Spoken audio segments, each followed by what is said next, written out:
नमस्कार दोस्तों, स्वागत है आपका डेली करंट अफेयर्स में। दोस्तों आज की वीडियो है 20 मई 2024 के महत्वपूर्ण करंट अफेयर के बारे में। तो चलिए दोस्तों आज की वीडियो शुरू करते हैं। आज की वीडियो का क्वेश्चन नंबर 1, बिम्स्टेक की भविष्य की दिशा पर प्रख्यात व्यक्ति समूह की बैठक कहाँ आयोजित की गई? तो ये बैठक बांग्लादेश में आयोजित की गई। बी ऑप्शन इसका सही जवाब है। डिटेल जान लेते हैं। तो बिम्स्टेक जिसकी फुल फॉर्म है bay of Bengal initiative for multi sectoral technical and economic cooperation, इसकी भविष्य की दिशा पर प्रख्यात व्यक्तियों के समूह इमिनेंट पर्सन ग्रुप ईपीजी की बैठक 12 और 13 मई 2024 को ढाका बांग्लादेश में बिम्स्टेक सचिवालय में आयोजित की गई। सचिवालय कहाँ है इसका? बांग्लादेश में। और ढाका में ईपीजी की बैठक आयोजित की गई 12 और 13 मई। बैठक की अध्यक्षता थाईलैंड के डॉक्टर सून थॉर्न चैनडीपम इन्होंने की, क्योंकि थाईलैंड बिम्स्टेक का वर्तमान अध्यक्ष है। इस बार जो वर्तमान अध्यक्ष है थाईलैंड है। ईपीजी में सभी 7 बिम्स्टेक सदस्य कौन कौन से? बांग्लादेश, भूटान, भारत, म्यांमार, नेपाल, श्रीलंका और थाईलैंड, सभी 7 देश इसमें शामिल हुए। और इसकी स्थापना बिम्स्टेक के भविष्य के लिए रोड मैप तैयार करने के लिए की गई थी। बिम्स्टेक एक क्षेत्रीय संगठन है और जिसे 6 जून 1997 को BISTEC बांग्लादेश, भारत, श्रीलंका और थाईलैंड आर्थिक सहयोग के रूप में स्थापित किया गया था। तो पहले इसका नाम यह था केवल BISTEC Bangladesh, India, Sri Lanka and Thailand economic. तो इसके रूप में स्थापित किया गया था 6 जून 1997 को और बाद में बिम्स्टेक बना। म्यांमार के शामिल होने के साथ ही 22 दिसंबर 1997 को संगठन का नाम बदलकर बिम्स्टेक कर दिया गया। बिम्स्टेक एक क्षेत्रीय संगठन है जो मुख्य रूप से 7 सदस्य देशों से बना है, जो बंगाल की खाड़ी के निकट स्थित है। बिम्स्टेक के जो सदस्य थे प्रारंभ में बांग्लादेश, भारत, श्रीलंका और थाईलैंड, केवल 4 सदस्य थे शुरुआत में, और 1997 में इसका विस्तार कर इसमें म्यांमार को भी शामिल कर लिया गया था। और 2004 में नेपाल और भूटान इस संगठन में शामिल हुए, जिसे बिम्स्टेक की कुल सदस्यता तब 7 हो गई थी। बिम्स्टेक की जो पहली शिखर बैठक है ये 2004 में बैंकॉक, थाईलैंड में आयोजित की गई थी। दूसरी शिखर बैठक 2008 में ये भारत, नई दिल्ली में आयोजित की गई थी। तीसरा शिखर सम्मेलन 2014 में नेपिडो, म्यांमार में आयोजित किया गया था। चौथी शिखर सम्मेलन 2018 में काठमांडू, नेपाल में आयोजित की गई थी। पांचवी 2022 में श्रीलंका द्वारा आयोजित एक आभासी बैठक थी उस टाइम। और जो छठी शिखर बैठक है इसकी मेजबानी 2022 में थाईलैंड द्वारा की गई। और जो बिम्स्टेक के भविष्य की दिशा पर प्रख्यात व्यक्ति समूह की बैठक में जो भारत का प्रतिनिधित्व किया है, इंडियन डिप्लोमेट नवल सिंह परमार ने, इन्होंने भारत का प्रतिनिधित्व किया है। क्वेश्चन नंबर 2 है, विश्व दूरसंचार एवं सूचना सोसाइटी दिवस कब मनाया जाता है?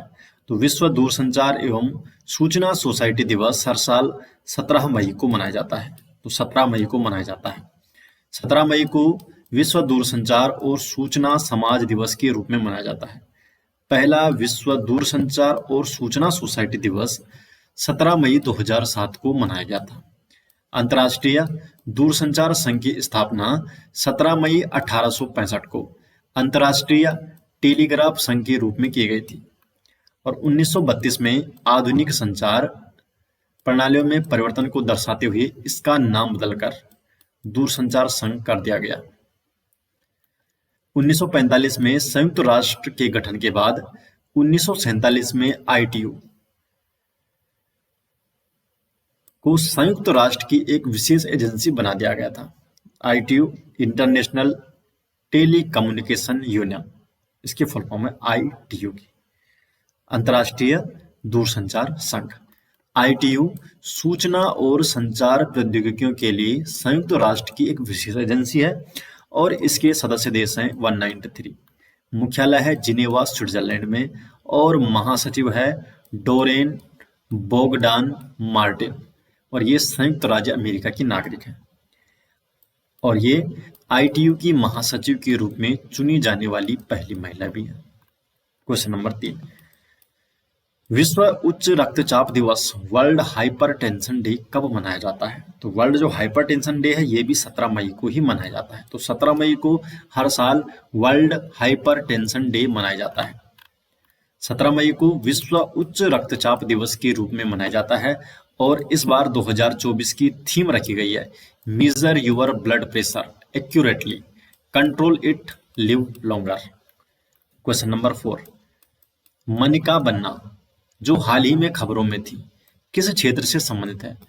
तो मनिका बन्ना हाल ही में खबरों में थी, ये टेनिस खेल से संबंधित है। तो मनिका बन्ना दुनिया की शीर्ष 25 रैंक वाली महिला एकल खिलाड़ियों में शामिल होने वाली पहली भारतीय महिला टेबल टेनिस खिलाड़ी बन गई है।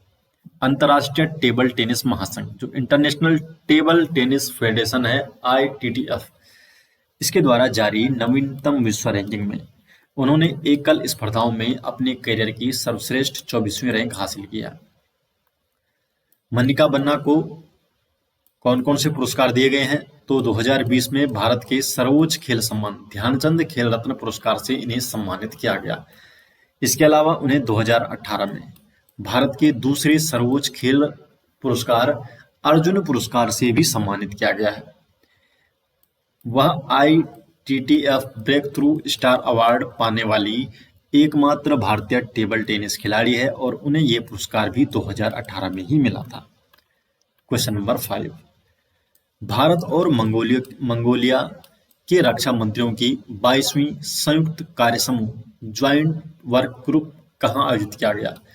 तो 12वां JWG आयोजित किया गया मंगोलिया में। बी ऑप्शन सही जवाब है।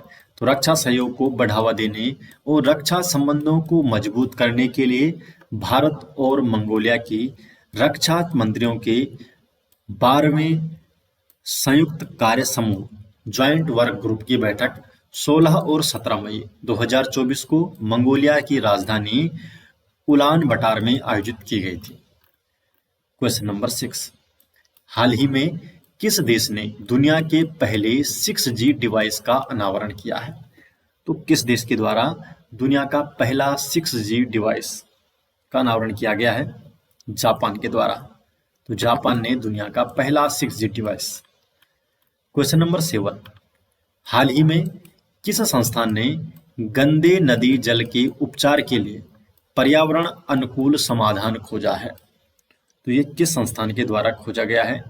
Indian institute of petroleum and energy Visakhapatnam. तो गंदे नदी जल के उपचार के लिए पर्यावरण अनुकूल समाधान खोजा गया है। The Indian institute of petroleum and energy IIPE Visakhapatnam ने अन्य अनुसंधान संस्थानों के सहयोग से हाल ही में गंदी नदी के पानी के उपचार के लिए एक पर्यावरण अनुकूल समाधान खोजा है। इस समाधान को झिल्ली की सतह संशोधन तकनीकी कहा जाता है। क्वेश्चन नंबर 8, हाल ही में विश्व का सबसे ऊंचा प्रतियोगिता पूल किस देश में खोला गया है?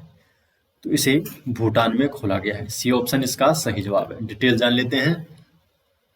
तो world aquatics and the Bhutan aquatics federation के माध्यम से थिम्पू में भूटान के पहले प्रतियोगिता स्विमिंग पूल का उद्घाटन किया गया। ये 8,200 फीट की ऊंचाई पर स्थित है और यह सुविधा दुनिया का सबसे ऊंचा स्विमिंग पूल है, 8,200 फीट की ऊंचाई पर। 2019 में शुरू की गई इस पहल का उद्देश्य जलीय खेलों को बढ़ावा देते हुए विश्व स्तर पर शीर्ष स्तरीय जलीय सुविधाएं प्रदान करना है और नया पूल भूटानी जलीय खेल विकास के लिए एक महत्वपूर्ण मील पत्थर साबित होने वाला है। तो दोस्तों, ये हो गया आज 20 मई 2024 के महत्वपूर्ण करंट अफेयर और ये सभी नोट्स आपको मिल जाएंगे हमारी वेबसाइट में, जिसका लिंक आपको टेलीग्राम चैनल में दे दिया जाएगा। हमारे टेलीग्राम में जुड़ने के लिए आपको लिंक डिस्क्रिप्शन में दे दिया गया है, वहां से आप हमारे टेलीग्राम चैनल में जुड़ सकते हैं या आप टेलीग्राम में सर्च कर सकते हैं जरधारी क्लासेस, वहां से भी आपको डायरेक्ट हमारा चैनल दिख जाएगा और वहां पर डेली अपडेट आपको दे दी जाती है। तो मिलते हैं दोस्तों नेक्स्ट वीडियो के साथ, तब तक के लिए आपका बहुत बहुत धन्यवाद।